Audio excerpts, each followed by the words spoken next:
और यूपी के लखीमपुर में मिली अर्चना तिवारी। बता दें कि नेपाल बॉर्डर के पास यूपी के लखीमपुर खीरी में उसे बरामद किया गया है। 14 दिन से अर्चना तिवारी लापता थी। बताते चले कि इंदौर से कटनी के बीच अर्चना लापता हुई थी। नर्मदा एक्सप्रेस ट्रेन के एसी कोच से कटनी जा रही थी छात्रा और पिछले 14 दिनों से लगातार पुलिस उसकी तलाश कर रही थी। भोपाल में आखिरी लोकेशन अर्चना की मिली थी, जिसके बाद अब पुलिस ने नेपाल बॉर्डर से अर्चना को बरामद किया है। बता दें कि यूपी के लखीमपुर में अर्चना मिल गई है। नेपाल बॉर्डर के पास यूपी के लखीमपुर खीरी से उसे बरामद किया गया है। बता दें कि 14 दिन से लापता थी अर्चना तिवारी और इंदौर से कटनी के बीच वो लापता हुई थी। अर्चना और नर्मदा एक्सप्रेस ट्रेन के एसी कोच से कटनी जा रही थी। बता दें आपको कि पिछले 14 दिनों से लगातार पुलिस तलाश कर रही थी और बताया जा रहा है कि भोपाल में अर्चना की आखिरी लोकेशन मिली थी, जिसके बाद पुलिस लगातार अर्चना की तलाश कर रही थी। 14 दिन का समय हो गया था, अर्चना लापता थी। इंदौर से कटनी अर्चना जा रही थी, लेकिन बताया जा रहा है कि भोपाल में उसकी आखिरी लोकेशन मिली, उसके बाद उसका कोई पता नहीं चला। जिसके बाद पुलिस ने अर्चना को नेपाल बॉर्डर से बरामद किया है। तो यूपी के लखीमपुर खीरी से अर्चना बरामद की गई है। बता दें कि 14 दिन से लापता थी अर्चना तिवारी। आप सब लोगों को विदित है कि 7-8 अगस्त की दरमियानी रात जो है वो इंदौर बिलासपुर नर्मदापुरम एक्सप्रेस जो है उसमें B3 कोच से एक अर्चना तिवारी नाम की लड़की मिसिंग हो गई थी, जिसमें थाना RKMP में मामला जो है वो कायम हुआ था, मिसिंग पर्सन रिपोर्ट। तभी से जो है वो पुलिस उसकी लगातार तफ्तीश कर रही है। पिछले 12 दिन से जो है वो लगातार हम लोग मिडघाट के जंगल, बागतवा के जंगल और साथ साथ में अन्य एरिया के अंदर सर्चिंग ऑपरेशन भी चलाया है। साथ साथ में ढेरों जो है वो CCTV फुटेजेस भी पुलिस ने जो है वो तलाशी है। साइबर टीम भी हमारी उसमें काम कर रही थी। आज फाइनली जो है 19 अगस्त को हम लोगों को उसमें सफलता मिली है। उसमें हमारी जो टीम है अभी यूपी में लखीमपुर खीरी करके जो जगह है नेपाल बॉर्डर के पास में, वहां से अर्चना तिवारी को बरामद कर लिया गया है। पुलिस टीम जो है वो वहां से उसको लेकर भोपाल की तरफ रवाना हो गई है और जल्दी उसको लाकर उसके बयान लिए जाकर अग्रिम कार्यवाही जो है वो की जाएगी।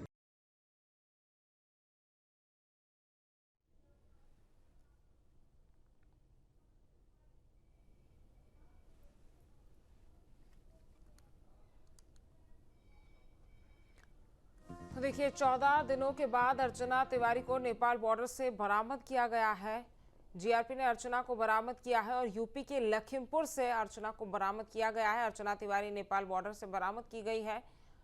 बता दें कि इंदौर से अर्चना निकली थी, जिसके बाद 14 दिन से वो लापता बताई जा रही थी और आखिरी लोकेशन उसकी भोपाल में सामने आई थी। इंदौर से कटनी के बीच अर्चना लापता हुई थी और नर्मदा एक्सप्रेसवे ट्रेन के एसी कोच से कटनी छात्रा जा रही थी। बताया जा रहा है कि पिछले 14 दिनों से लगातार पुलिस उसकी तलाश कर रही थी। भोपाल में आखिरी लोकेशन अर्चना की मिली थी। तो देखिए, 14 दिन से जिस अर्चना की तलाश में पुलिस जुटी थी, अब पुलिस को ये बड़ी कामयाबी मिली है। लखीमपुर से अर्चना को बरामद किया गया है। नेपाल बॉर्डर के पास से अर्चना मिली है। अर्चना आखिर वहां कैसे पहुंची, ये सबसे बड़ा सवाल है। कैसे गायब हुई, ये भी बड़ा सवाल है। लोकेशन क्यों बंद हो गई, ये भी बड़ा सवाल है। तो तमाम सवालों के बीच अर्चना बरामद हुई है, जिसके जवाब अर्चना ही दे सकती है। पुलिस आगे की कार्रवाई में जुट गई है, लेकिन अभी फिलहाल पुलिस को अर्चना बरामद हो गई है। परिजनों के लिए और परिवार के लिए ये संतोष की बात है। यूपी के लखीमपुर से अर्चना को बरामद किया गया है। अर्चना तिवारी नेपाल बॉर्डर के पास से बरामद की गई है। बता दें कि पिछले 14 दिनों से अर्चना की तलाश में पुलिस जुटी हुई थी और अब अर्चना तिवारी को नेपाल बॉर्डर से बरामद किया गया है। सबसे बड़ा सवाल यही कि क्या अर्चना तिवारी को नेपाल ले जाया जा रहा था या अर्चना तिवारी नेपाल जाने वाली थी। तमाम सवाल खड़े हो रहे हैं, लेकिन राहत की बात यह है कि 14 दिनों के बाद अर्चना तिवारी को पुलिस ने बरामद कर लिया है। तो ये अर्चना तिवारी छात्रा है जो कि इंदौर से कटनी जा रही थी। जीआरपी ने अर्चना को बरामद किया है।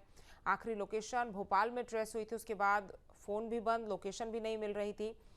लेकिन जीआरपी ने अर्चना को नेपाल बॉर्डर के पास से बरामद कर लिया है। ये राहत की बात है। वहीं सवाल भी इसी बीच कई खड़े हो रहे हैं कि आखिरकार अर्चना तिवारी वहां पर पहुंची कैसे, क्यों लोकेशन बंद हो गई, ऐसा रास्ते में क्या हुआ कि अर्चना तिवारी की लोकेशन भोपाल के बाद ट्रेस नहीं हो पाई, फोन बंद हो गया और लखीमपुर खीरी नेपाल बॉर्डर पर अर्चना तिवारी को बरामद किया गया। तो तमाम सवालों के बीच फिलहाल अर्चना तिवारी मिल गई है।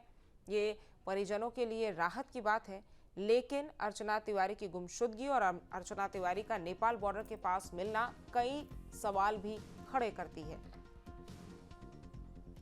तो यूपी के लखीमपुर में अर्चना तिवारी को बरामद किया गया है। बता दें कि नेपाल बॉर्डर के पास यूपी के लखीमपुर से अर्चना को बरामद किया गया और पिछले 14 दिनों से अर्चना तिवारी गायब थी। अर्चना तिवारी का कोई सुराग नहीं मिल रहा था।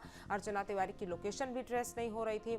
लेकिन अब चूंकि जीआरपी की टीम ने अर्चना तिवारी को बरामद कर लिया है, तो सवाल जवाब अर्चना से भी होंगे। पूछा जाएगा कि आखिर वो नेपाल बॉर्डर पर कैसे पहुंची, क्या कोई जोर जबरदस्ती की गई थी, किस वजह से लोकेशन बंद हो गई, किस वजह से फ़ोन बंद हो गया, आखिर इंदौर से कटनी जाने के लिए अर्चना निकली तो फिर लखीमपुर खीरी कैसे पहुंच गई। ये तमाम बड़े सवाल खड़े हो रहे हैं, जिसकी जांच पुलिस करेगी। हालांकि नर्मदा एक्सप्रेसवे ट्रेन के एसी कोच से कटनी जा रही थी अर्चना तिवारी और पिछले 14 दिनों से बताया जा रहा है कि अर्चना तिवारी की तलाश चल रही थी। अब यूपी के लखीमपुर में अर्चना तिवारी मिल गई है और नेपाल बॉर्डर के पास चूंकि अर्चना तिवारी मिली है, वो कई सवाल खड़े कर रही है। क्योंकि देखिए, कई बार ऐसा देखने को मिला है, ऐसे मामले सामने आए हैं जहां पर ह्यूमन ट्रैफिकिंग के चलते भारत से नेपाल बच्चियों को, महिलाओं को भेज दिया जाता है। तो इस एंगल से भी जांच होगी कि क्या ये कोई ह्यूमन ट्रैफिकिंग का मामला तो नहीं है, या कोई जोर जबरदस्ती करके अर्चना को नेपाल तो नहीं भेजा जा रहा था। तमाम बड़े सवाल हैं जिनके जवाब अर्चना देगी। अभी फिलहाल ये भी निकलकर सामने नहीं आया है कि अर्चना तिवारी जो रेलवे पुलिस है, जीआरपी पुलिस है भोपाल की, उसने गिरफ्तार किया है। अभी तक जो सूत्रों को जानकारी आई है कि अर्चना तिवारी वहां पे अकेली थी और उन्होंने अपने मोबाइल का एक्सेस ऑन किया था, जिसके बाद जो जीआरपी पुलिस है बराबर उनको ट्रेस कर रही थी। जब उनका मोबाइल ऑन होता है, तुरंत ही जीआरपी जो पुलिस है, जो रेलवे पुलिस है, वहां पे पहुंचती है और अर्चना तिवारी को जो है वहीं से बरामद करती है। जिसके बाद वो जो जीआरपी पुलिस है वो बताती है कि अर्चना तिवारी को भोपाल लेकर रवाना हो चुकी है। लेकिन सबसे बड़ी बात यह है कि अर्चना तिवारी यहाँ पे एक दिन रुकी हैं। यहाँ पे जो है किसी होटल में भी बताया जा रहा है कि वो रुकी हैं। तो इसके बाद जब उनका मोबाइल एक्सेस होता है, जो 12-13 दिनों से लापता थी, उसके बाद जो नेपाल बॉर्डर है वहाँ पे उनका मोबाइल एक्सेस होने के बाद वहाँ पे पुलिस पहुँचती है और उनको वहाँ से गिरफ्तार करती है, वहाँ से बरामद करती है। इसके बाद उन्हें वापस भोपाल ले जाया जा रहा है। जो 13-14 दिनों से बताते हैं कि अर्चना तिवारी यहाँ से लापता थी। 13-14 दिनों से अर्चना तिवारी लापता थी और उसके बाद अब अर्चना तिवारी को पुलिस ने बरामद कर लिया है।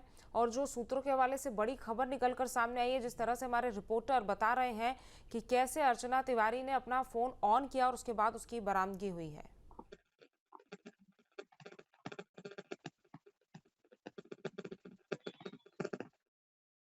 शहर से तो यहाँ से कम 100 किलोमीटर दूर नेपाल बॉर्डर है, वहाँ पे जो है उसको जो है बरामद किया गया है। तो बताते हैं कि धनगढ़ी एक मार्केट पड़ती है, जहाँ पे जो है अर्चना तिवारी जो है किसी काम से गई हुई थी और मोबाइल को अपने एक्सेस किया। उसके बाद ही उनकी लोकेशन को ट्रेस करते हुए जीआरपी पुलिस वहाँ पे पहुँचती है और वहाँ से उनको बरामद करती है।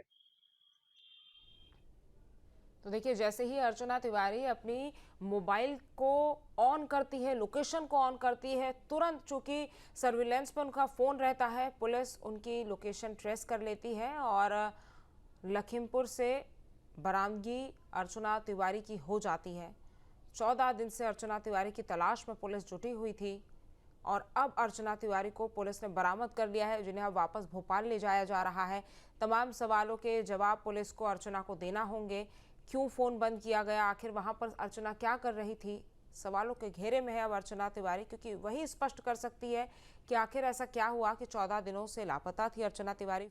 जीआरपी पुलिस ने भले ही अर्चना को बरामद कर दिया हम, लेकिन वो सवाल जो पिछले 13 दिन से उठे हुए हैं वो आज भी जस के तस बने हुए हैं कि आखिर अर्चना वहां तक कैसे पहुंची, अर्चना कैसे गायब हुई, अर्चना के साथ क्या हुआ था, क्या अर्चना अपनी स्वेच्छा से गई। देखिए, क्योंकि जिस तरीके से हम देख रहे हैं, भले ही रेलवे एसपी राहुल लोढ़ा का बयान सामने निकल के आ गया हो कि अर्चना को सुरक्षित बरामद कर लिया गया हो, लेकिन उससे ज़्यादा अभी पुलिस या जीआरपी कुछ भी कहने को तैयार नहीं है। पूरा रहस्यमय तरीके से अभी भी घटनाक्रम बना हुआ है। है कि आखिर किस तरीके से अर्चना नेपाल के बॉर्डर के पास पहुंची है।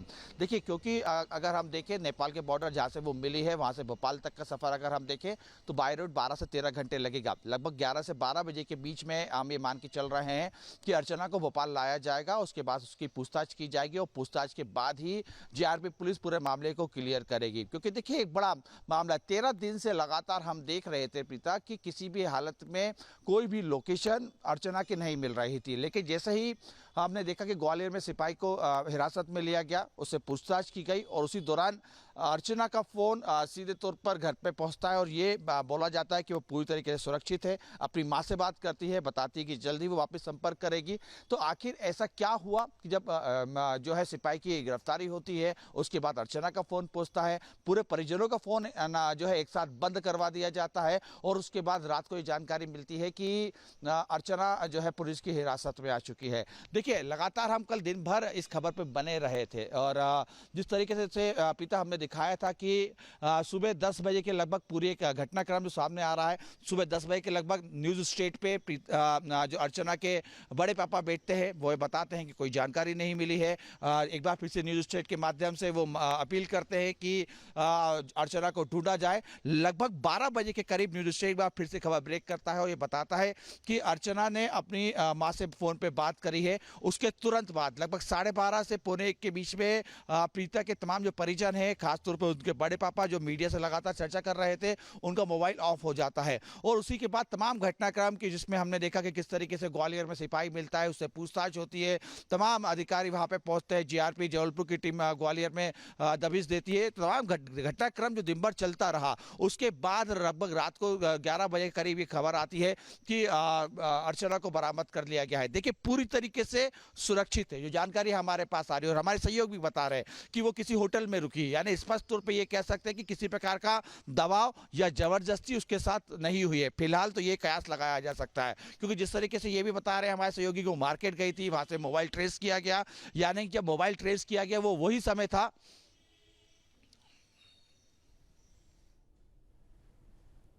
तो देखिए, तमाम बड़ी बातें निकलकर सामने आ रही है। अर्चना तिवारी एक होटल लेती है, वहां पर रुकती है, उसके बाद अर्चना तिवारी अपना फोन ऑन करती है, अपने परिजनों से बात करती है, फिर थोड़ी ही देर के बाद घर वालों के फोन भी बंद हो जाते हैं। तो ये पुलिस के लिए अब जांच का विषय है कि आखिर ऐसा कैसे हुआ, क्यों हुआ, अर्चना वहां पर क्यों पहुंची, कैसे पहुंची और क्या कारण रहे। 14 दिनों से पुलिस तलाश कर रही थी, परिजन परेशान थे, लेकिन जब अर्चना ने परिजन इतने दिन मिसिंग हुए और उसका कोई पता नहीं चल रहा था, लेकिन जैसे ही जीआरपी ने राम तोमर को हिरासत में लेकर पूछताछ की और इसका लिंक समझ में आया तो एक के बाद एक परतें खुलती गईं।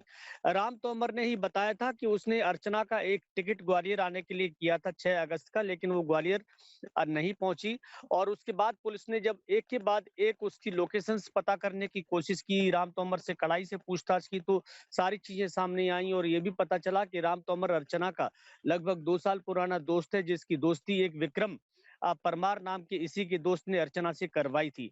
विक्रम की बाद में डेथ हो गई, ये बताया गया कि उसने सुसाइड कर लिया। तो इसके बाद अर्चना और राम तोमर की दोस्ती और भी ज्यादा बढ़ती चली गई। इन दोनों के बीच लंबे कॉल्स होते रहे, 25 से 30 मिनट तक बातें होती रहीं और ये पूरी कॉल डिटेल्स जब जीआरपी ने निकाली तो राम तोमर तक पहुंची और राम तोमर से सख्ती से पूछताछ की। उसी के बाद पूरा रहस्य खुला। देखिए, जैसे ही राम तोमर ने पूरी जानकारी दी जीआरपी को, उसके बाद जो दिव्यांशु है, जो कटनी में रहता है, जो भाई बताते हैं अर्चना तोमर का, उससे हमारी बात हुई थी तो उसने ये कहा कि हाँ, अर्चना मिल गई है, उसका फोन आया था कि वो स्वस्थ है और कहा था कि जल्द ही उसने कहा कि 2-3 दिन में वो वापस आ जाएगी। तो कहीं ना कहीं देखिए, एक के बाद एक जो कड़ी जुड़ती गई, उसमें ग्वालियर का काफी महत्वपूर्ण कनेक्शन बताया गया, सामने आया और राम तोमर इसमें एक प्रमुख कड़ी के रूप में रहा। लेकिन इस बीच में ये भी जानकारी मिली है कि अर्चना केवल ग्वालियर से ही कनेक्शन नहीं, बल्कि सरोजिनी नगर दिल्ली में भी कोई कनेक्शन सामने आया है, जहां इसकी लोकेशन जीआरपी को मिली थी और दिल्ली के बाद लखीमपुर खीरी कैसे पहुंची, ये सारे अब पुलिस के लिए काफी महत्वपूर्ण सवाल है, जिसमें पुलिस को ये पता करना होगा कहां गई थी, किसके साथ गई थी। जहां भक्ति है हर शब्द में, कथाओं में छुपे हैं दिव्य रहस्य और ज्योतिष देता है जीवन को दिशा। धर्म से जुड़ी हर बातों को जानने के लिए हमारे चैनल प्रस्तुति को सब्सक्राइब करें। चैनल पर जाने के लिए इस लिंक पर क्लिक करें।